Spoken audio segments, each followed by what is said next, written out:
The wind howled across the barren plains, carrying the dust of a dying season. The sun was fading behind the jagged hills, casting long shadows that stretched over the worn-out trail, leading into the small, half-forgotten town of Dust Creek. A lone rider moved through that silence, a man whose boots had seen miles of sorrow and whose horse carried more than just supplies. He had come for food, tools, and maybe a few words of peace. But fate had a different plan waiting by the edge of that lonely street. The sound of his horse's hooves echoed against the old wooden boards of the deserted saloon. He dismounted, tying the reins to a crooked post outside the general store. The town looked empty, doors shut, curtains half torn, and the smell of hopelessness lingering in the air. War had taken many, hunger had taken more. As he stepped toward the store, something caught his ear, a faint, trembling voice carried by the wind. He paused. It wasn't the cry of a child or the bark of a stray dog. It was softer, broken, a plea. He turned, his hand instinctively brushing against the handle of his revolver, not from fear, but from habit. There, near the church steps, sat a figure in tattered white. A woman, no, a bride. Her dress, once pure as morning snow, was now dust-stained and torn at the seams. Her veil clung to her tangled hair, and her hands, thin as twigs, clutched an empty piece of bread. Her lips trembled as she whispered again, "Please, just a piece more." The man's heart sank. He had seen war, he had seen death, but this kind of hunger, one was the cruelest of all. He walked slowly toward her, the wooden steps creaking under his boots. She didn't lift her head at first.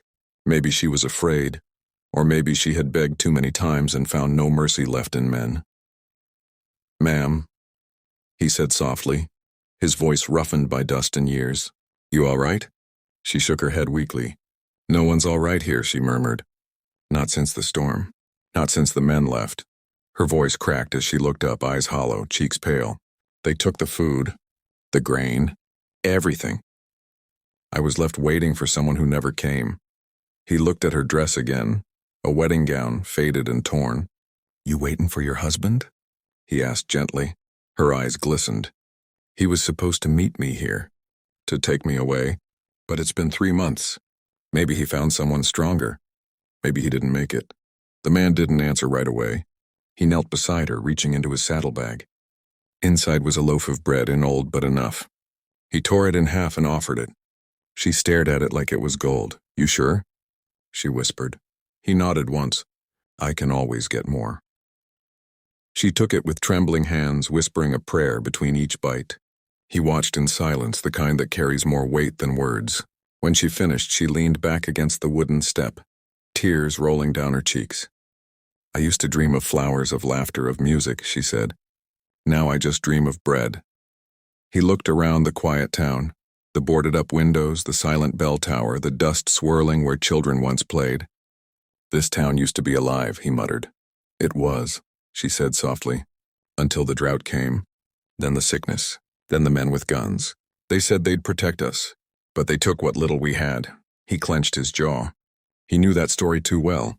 Men using power as permission to take everything. He'd seen it in every town between the border and the river, but there was something about her, something pure in her brokenness, something that demanded he stay a little longer. "Where's your home?" he asked. She smiled faintly, bitterly. "The church porch. That's home now." He took a slow breath. "Not tonight, it ain't." He helped her stand, her frail body shaking with weakness. She tried to refuse, but his voice carried a quiet authority that left no room for argument. "Come on, my camp's just outside town. You'll eat proper there." She hesitated, fear flickering in her eyes. "Why would you help me? You don't even know me." He looked at her, eyes steady. "I don't need to. I just know what hunger does. And no soul deserves to die begging for mercy." The night came fast as they walked out of town. The stars spread like fire across the sky, and the wind carried the scent of sage and dust. By the time they reached his camp, the moon had risen high. He built a small fire, the crackle echoing through the stillness. From his saddlebag, he pulled out a few more supplies, beans, jerky, and a flask of water. She ate slowly, each bite tasting like life itself. Between the firelight and the night air, her face began to show a hint of what she once was. Soft, hopeful, human. After a while, she spoke again. "You're not from around here, are you?" "No," he said quietly, staring into the flames. "Just passing through." She studied him. The worn coat, the dust on his boots, the way his eyes held 100 stories but no pride. "You look like a man who's lost something too," she whispered. He didn't deny it. "Yeah," he said softly. "A long time ago." For a while neither spoke. The fire popped, an owl cried in the distance, and somewhere beyond the hills a coyote howled, lonely and hollow, like the sound of an empty church bell. Then, as the wind died down, she said something that froze his heart. "You saved me tonight, but you don't even know what I was going to do before you came." He turned his gaze to her, eyes narrowing slightly. "What do you mean?" She looked at the ground. "I was going to walk into the river. I was too tired to beg anymore. Too ashamed to live." Her voice trembled. "But then I saw your horse, and I thought maybe Mercy hadn't forgotten me yet." He didn't say anything for a long time. Then he reached into his coat and pulled out a small silver cross, tarnished but clean. He placed it gently in her palm. "Keep this," he said. "It belonged to someone who believed that even broken things can be made whole again." She stared at it, tears streaming silently down her face. "Why would you give me this?" He looked at her with quiet conviction. "Because tonight you reminded me of something I forgot, that mercy still exists if someone's willing to carry it." The fire burned low, and the stars seemed to lean closer. She lay down near the warmth, her breathing slow and peaceful. He sat awake, staring into the dark horizon, wondering how many others were still out there, starving, forgotten, praying for one soul to stop and listen. Morning came gentle and cold. The first light touched her face, and for the first time, there was a trace of calm in her eyes. She looked stronger, still fragile but alive. He packed his things quietly, leaving behind another loaf of bread and a small pouch of coins. She saw what he was doing and shook her head. "Where will you go?" she asked. He tightened the saddle straps. "There's always another town. Always someone left behind. Will you ever come back?" she whispered. He looked at her, the firelight gone but the kindness still in his eyes. "Maybe, if the road leads me this way again." She stood there holding the silver cross close to her heart, watching as he mounted his horse. The sun broke over the hills, turning the dust into gold. He gave her one last nod, a silent promise, then rode toward the horizon.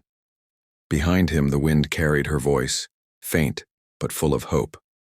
"Thank you." And though he didn't look back, a small smile touched his lips. Because for the first time in a long while, he knew his ride had purpose.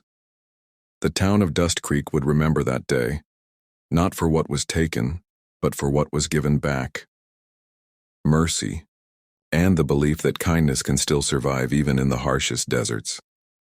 As his horse disappeared into the morning sun, a quiet voice spoke, not from the story, but to the heart of every listener. If stories like this touched you, don't forget to subscribe, because every click, every view keeps these tales of hope alive, for those still waiting for mercy to find them.